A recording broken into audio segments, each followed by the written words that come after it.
this morning. Appreciate you coming out, especially on a nice Saturday. But I think we're going to have a real good time this morning. You're going to see a lot of nice things. Before we really get going, we have to thank, first and foremost, the Oneida Fire Department. For all the guys that you see here today, and for what they're doing for us. We put a lot of time, a lot of effort into this.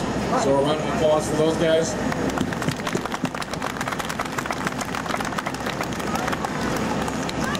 Some other people that I need to thank are the Home Fire Sprinkler Coalition. We had applied for a grant back in the spring in order to do this type of public fire education, and luckily we were awarded the grant, and that's what helped build these. So to the Home Fire Sprinkler Coalition, as well as there's a gentleman named Mark Lemire. He's the regional rep that helps with all the sprinkler piping for Blaze Master. But unfortunately they're not here today. The demonstration itself, it's really a good way to wrap up Fire Prevention Week, which was this past week. You know, we as the fire department go into the schools every week, the schools come to us, and it's a great way to get out and to see the kids right when it's fresh and right when it's early. It's amazing what kids are able to take in as a sponge, and they just soak it in whatever we tell them, which was great because we see them year after year, and then they're like, oh yeah, we know how to do Edith and stop, drop, and roll, and they're really great. So this type of demonstration was a great thing to do to wrap up Fire Prevention Week.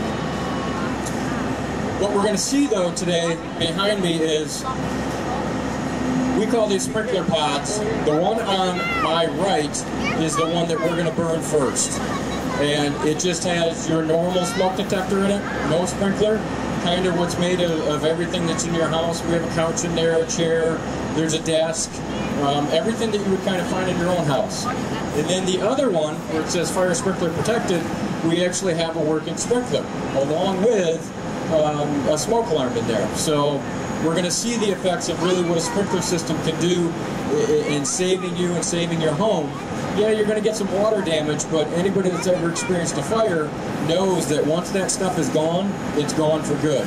So even with some water damage, I can do a lot to help to try to save things.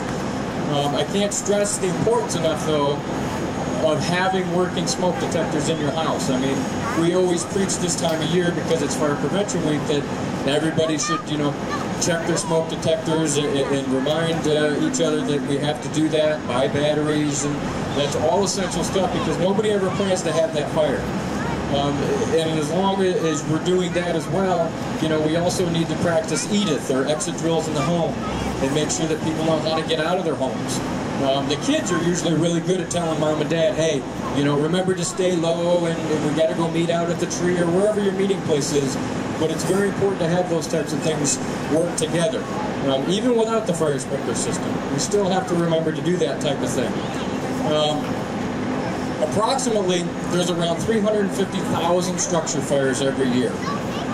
And that's a lot. I mean, they always say fires are going down, which is true, but in the country, there's 350,000 structure fires.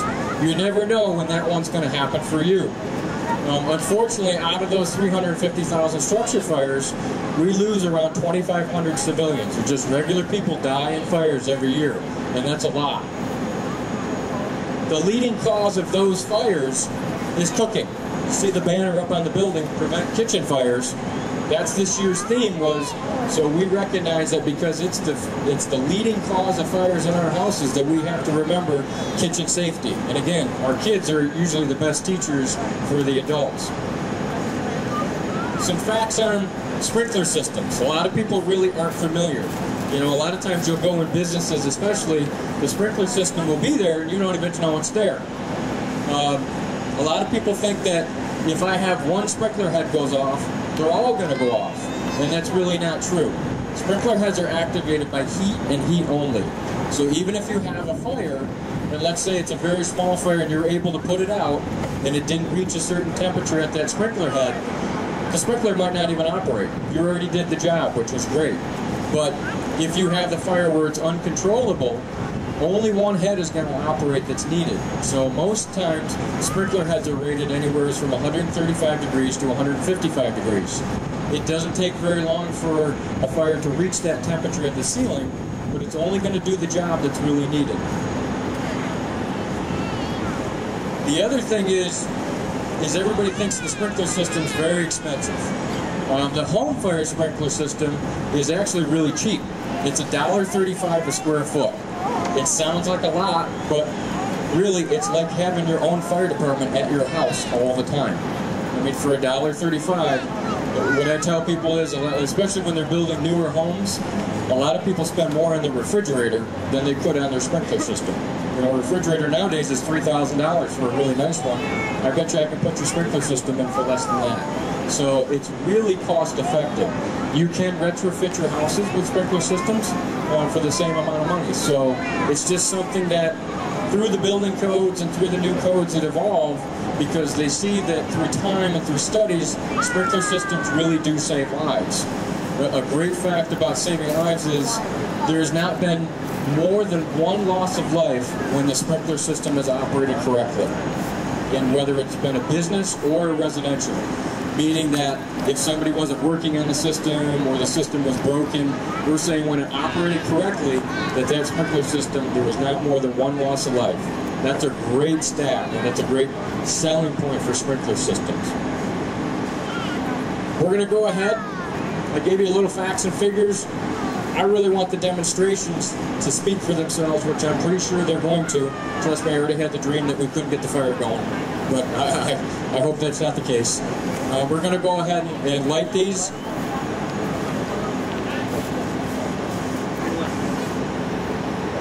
As we go through this, I'm going to kind of timestamp some things for you. As far as when the sprinkler system activates, when the smoke detectors are going off, when they think the fire department would arrive.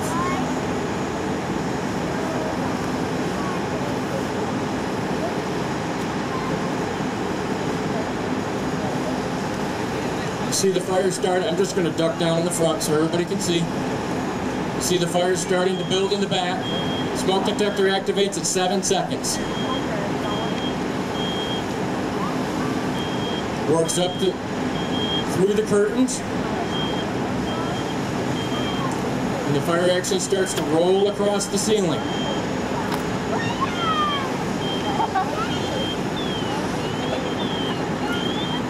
Now you're seeing all the products of combustion, you're seeing the smoke layers start to get very low very quickly. We're at about 35 seconds.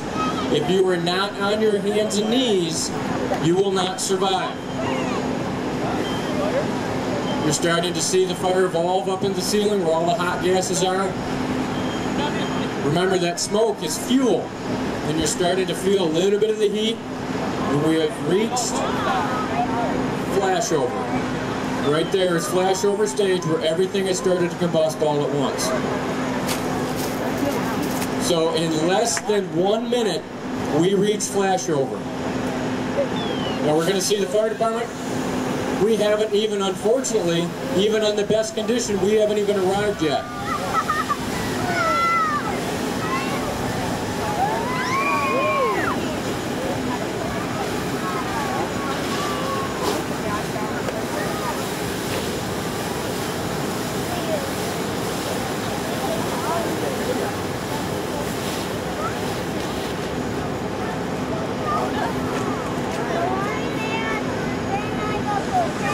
So you see the effects in less than a minute. That was less than 1 minute, and that was everything that you have in your house. We used no accelerants, there was no gas or anything. All that simulated was there was a waste paper basket in the back, and all we had was newspaper in it. That was it. The newspaper caught the curtains on fire. You saw the what's called drop-down effect of the curtains dropping onto the couches and onto the chair. And we reached flashover at about 45 seconds. That was it. We had great smoke detector activation, and it was less than 10 seconds.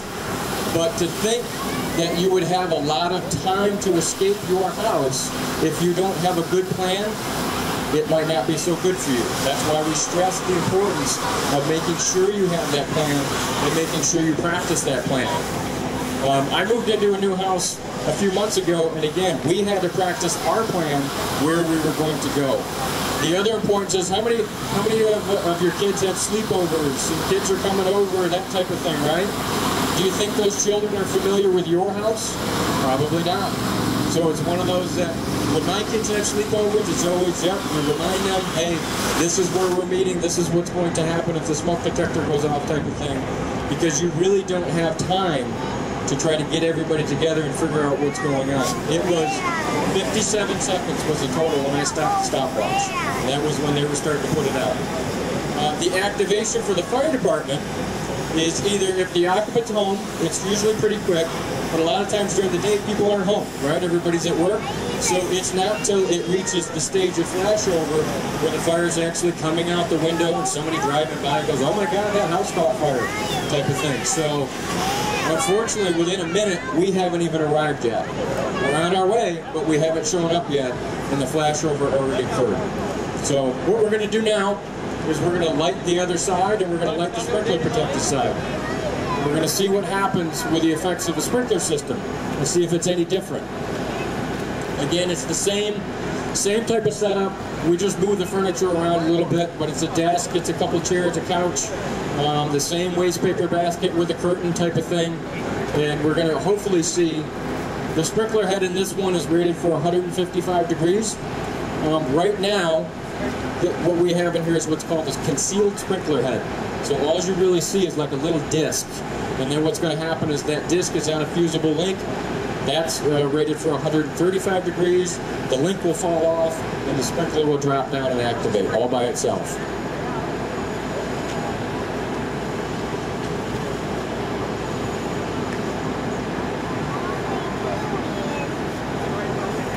Just going to do the same thing. I'm just going to timestamp for you again when things are happening.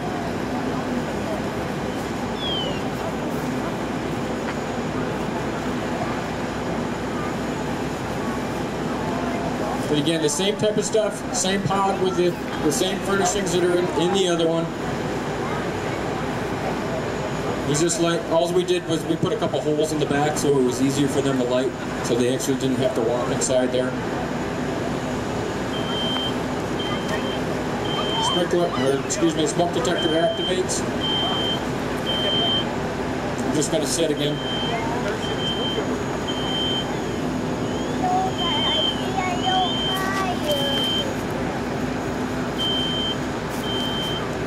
And again, we're stressing the importance, of smoke detection. And again, the exit drills in the home. So far the smoke clear here is not so bad.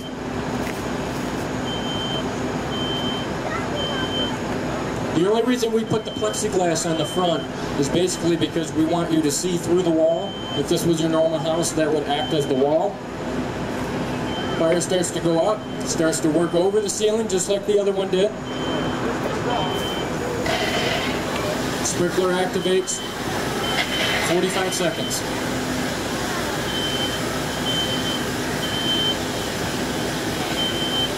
A lot of times, the sprinkler will actually put the fire out. If it does not put the fire out, what it does for us is it controls the fire. It gives you, the occupants, time to get out.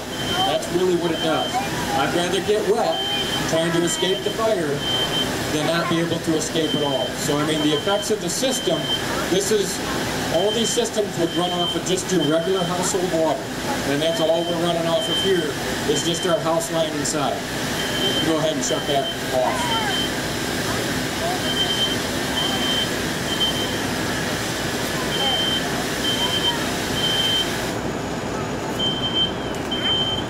And again, by now, that was in around 45 seconds. The fire department wouldn't even be activated yet. One of those types of things. What happens with a 13D, it's called a 13D system for residential, is there's an exterior alarm on the outside of your house. So if nobody was home, because it's not required to be hooked up to an alarm system, if nobody was home, the alarm on the outside of the building would be trying to warn somebody, hey, something's going on inside there. They need to activate the fire department. You guys can move over to the other one and completely extinguish that.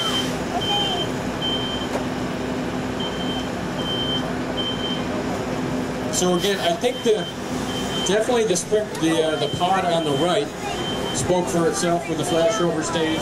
It's a very dramatic type of incident where most people really don't get to see that effect. Even when you're the occupant, you're just trying to get out. And a lot of times when the crowd has gathered, you know, if there was a house fire or a structure fire, a lot of times they've gathered after the fact that we've already shown up and we're already starting to put the fire out. The sprinkler system, again, in this case, it controlled the fire. It didn't exactly put it out, which is fine.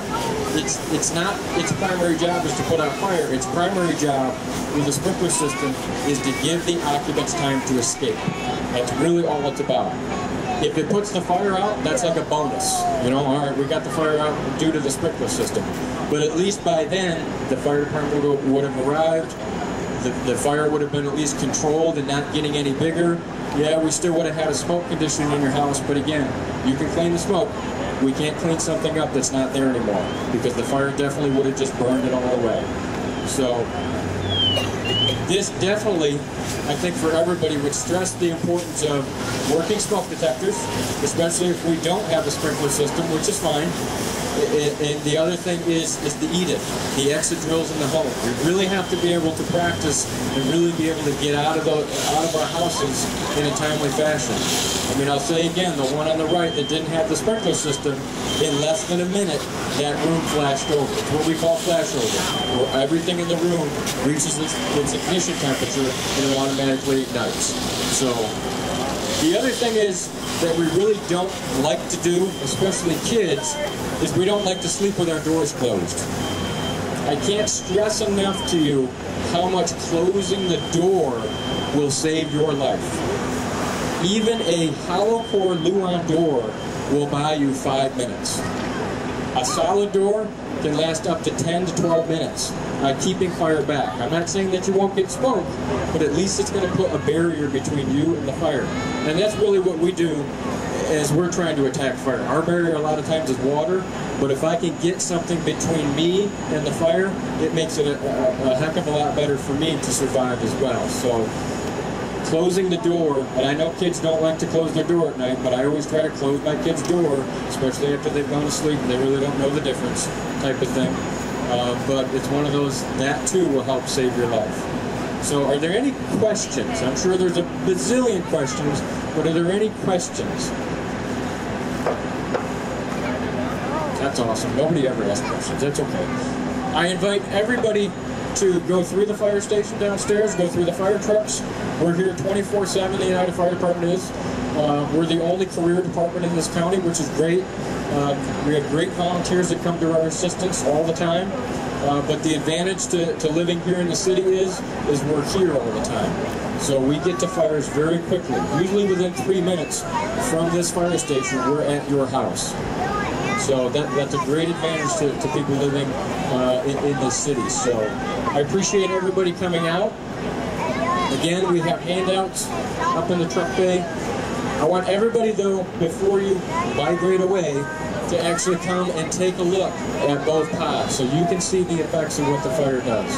So why don't we give the fire department one more round of applause for the help.